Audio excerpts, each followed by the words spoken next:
मसीह यीशु के पाक जलाली खूबसूरत नाम के वसीला से देखने और सुनने वालों की सलामती चाहता हूं। मेरा नाम पास्टर पीटर सरदार है।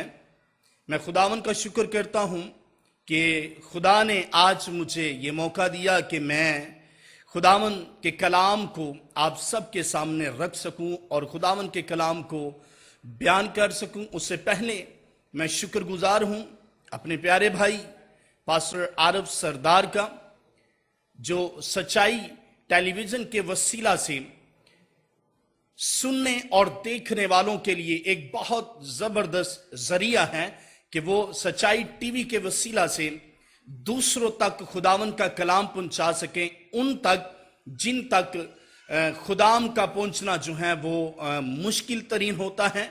वो मीडिया के वसीला से, टेलीविजन के वसीला से, मोबाइल के वसीला से वो खुदावन के कलाम को सुन सके। मैं सच्चाई टीवी की सारी टीम का शुक्रगुजार हूं। पास्टर आरफ को जो ये विजन दिया है उसके मुताबिक खुदा ने एक बड़ा स्टूडियो दिया है जिसमें खुदावन के कलाम को और हमदो सना को गाकर आप सब तक पहुंचाएं ताकि आप बरकत पाएं और खुदावन के लिए अपने आप को तैयार कर सकें। मेरे अजीजों, बाइबल मुकद्दस में से हम चंद एक बातें आज सीखते हैं। उससे पहले मैं बताना चाहता हूं कि आज खुदा ने मुझे किस टॉपिक पर जो है वो इनकरेज किया है कि मैं आप तक खुदा के कलाम को बयान कर सकूं। इबादत के 4 इनकाद होते हैं जिसमें से एक प्रस्तिश का हिस्सा है। प्रस्तिश एक ऐसा इबादत का हिस्सा है, अगर प्रस्तिश ना हो तो इबादत अधूरी और कमजोर इबादत कहलाती है और होती है, क्योंकि प्रस्तिश एक ऐसा इबादत का हिस्सा है कि जो सुनने और करने वालों के दिलों को जरखेज करती है। जिस तरह खेत के अंदर हल चलाया जाता है और हल चलाने वाला जमीन को नरम करता है, इसी तरह प्रस्तिश हमारे दिलों को नरम करती है ताकि जब खुदा के कलाम का बीज बोया जाए वो 30, 60, 100 गुना फल जिंदगियों में पैदा करे। प्रस्तिश जो है अपनी जिंदगी के अंदर इस कदर इसका जो है वो रुझान लेकर आए, क्योंकि प्रस्तिश ही है जिससे हम खुदावन के कलाम को अपने दिल पर नक्श कर सकते हैं। बगैर प्रस्तिश के अगर हम चाहें तो मेरे अजीजों हम अपने दिल को जरखेज नहीं कर सकते। प्रस्तिश एक ऐसा इबादत का हिस्सा है, जब हम करते हैं तो यकीनन हम जरखेज होते चले जाते हैं। प्रस्तिश किस तरह की प्रस्तिश हो कि हमारे दिलों को जरखेज करे, या प्रस्तिश का म्यार कैसा होना चाहिए, या प्रस्तिश का किस तरह से प्रस्तिश होनी चाहिए, ये बाइबल मुकद्दस में से हम देखते हैं। क्योंकि आज पूरी दुनिया के अंदर प्रस्तिश की आवाजें, सदाएं हम सुनते हैं, लेकिन अकॉर्डिंग टू बाइबल के मुताबिक आज हम प्रस्तिश देखते हैं कि प्रस्तिश किस तरह की जाती है और कैसे प्रस्तिश करनी चाहिए। मेरे साथ बाइबल मुकद्दस में से खरूज की किताब और उसका 15वां बाब और उसकी पहली और 2 आयात की तिलावत करूंगा। यहां पर कुछ यूं रकम है। तब मूसा और बनी इसराइल ने खुदावन के लिए गीत गाया और यूं कहने लगे, मैं खुदावन की सना गाऊंगा क्योंकि वो जलाल के साथ फतहमंद हुआ। उसने घोड़े सवार समेत समुद्र में ढाल दिया। खुदावन मेरा जोर और राख है, वही मेरी नजात भी ठहरा। वो मेरा खुदा है, मैं उसकी बड़ाई करूंगा। वो मेरे बाप का खुदा है, मैं उसकी बुजुर्गी गाऊंगा। मेरे अजीजों, यहां पर एक स्टोरी है जो हम सभी जानते हैं। ये गीत तब गाया गया था जब खुदा ने मूसा को बनी इसराइल की रहाई के लिए चुना था, वसीला बनाया था। तो जब मूसा फिरौन की गुलामी में से मिस्रियों को लेकर निकला, तो तब जब वो मिस्रियों को लेकर निकला तो एक बड़ी जमात मूसा के पीछे थी, और वो जब फिरौन की गुलामी से लेकर निकला तो आगे जब बढ़े तो आगे बहुत बड़ा समुंदर था, और जब समुंदर के पास गए तो देखा तो रास्ता पार जाने का कोई भी नहीं था। तब मूसा ने खुदावन के हुजूर दस्ते दुआ बुलंद की और उनके लिए समुंदर के 2 हिस्से हो गए। जब समुंदर के 2 हिस्से हुए, बहरे कुलजम के 2 हिस्से किए गए, खुदा ने किए, तो मूसा जो है वो अपनी कौम को लेकर, जिनको फिरौन की गुलामी से निकाल कर लाया था, जब लेकर निकला तो पार गए, और जब उनके पीछे एक बड़ी फौज, फिरौन की फौज उनके पीछे उनको मारने के लिए चढ़ी, जब वो समुंदर पार करने लगे तो वो समुंदर के अंदर ही तबाह बर्बाद और गर्क हो गए। तब जब वो पार गए तो तब जाकर उन्होंने, मूसा और उनके तमाम लोगों ने जो फिरौन की गुलामी में से निकले, उनकी जिंदगी में कितना बड़ा मौजज़ा हुआ जब इस मौजज़े को उन्होंने देखा कि समुंदर हमारे लिए वो 2 हिस्सों में बट गया। तो ये मौजज़ा देखते ही वो पार गए और जाकर उन्होंने खुदावन के हुजूर ये गीत गाया और क्या कहने लगे, मैं खुदावन की सना गाऊंगा क्योंकि वो जलाल के साथ फतहमंद हुआ है।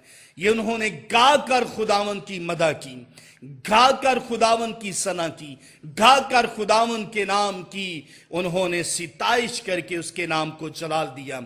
आज जब हमारी जिंदगी में मौजज़ा होता है, जब हमारी जिंदगी में कोई अजीब काम होता है, जब हमारी जिंदगी के अंदर कोई खुदा बड़ा काम वकू में लेकर आता है, तो हमारे अंदर एक गवाही होती है।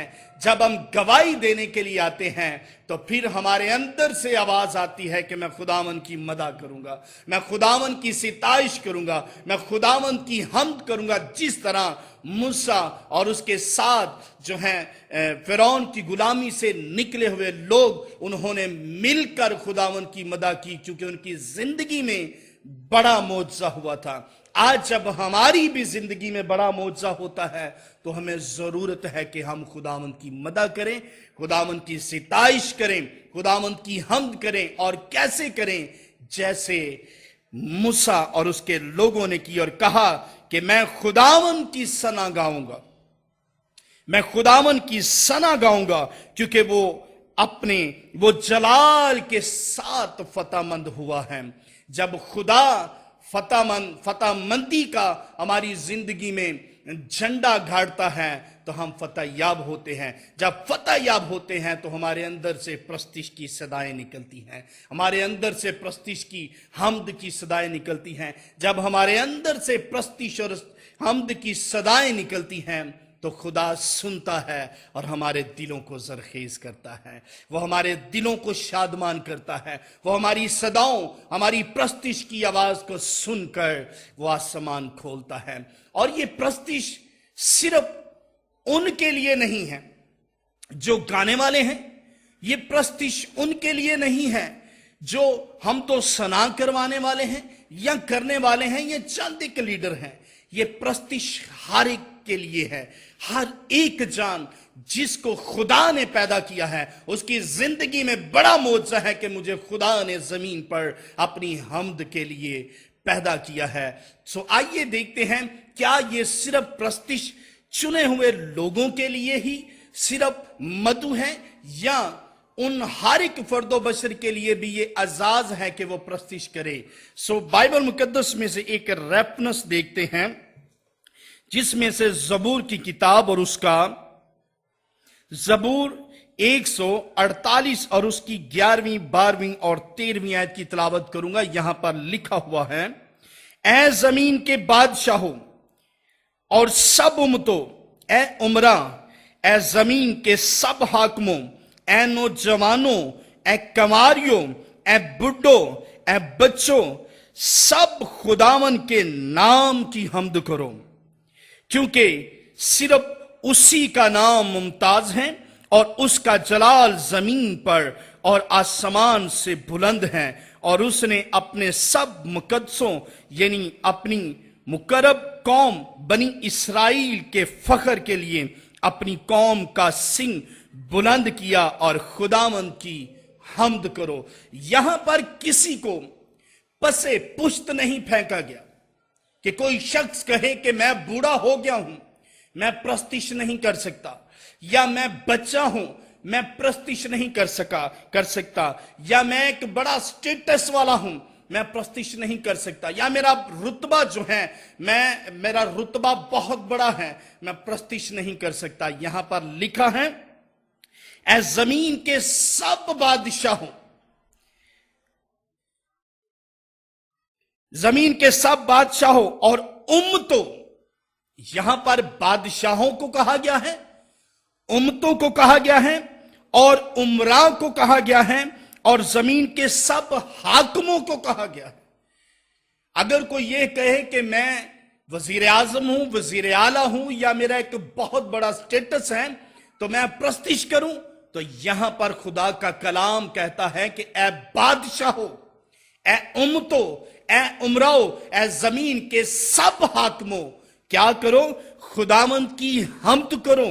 اور پھر لکھا ہے، اے جوانوں، اے کنواریوں، یہاں پر جوان کو بھی دعوت دی گئی ہے، اور کنواریاں، عورت، بیٹیاں، بزرگاؤں، سبھی کو دعوت دی گئی ہے۔ کسی کو پسے پشت نہیں پھینکا گیا، سب کو حکم دیا گیا ہے کہ میری حمد کرو۔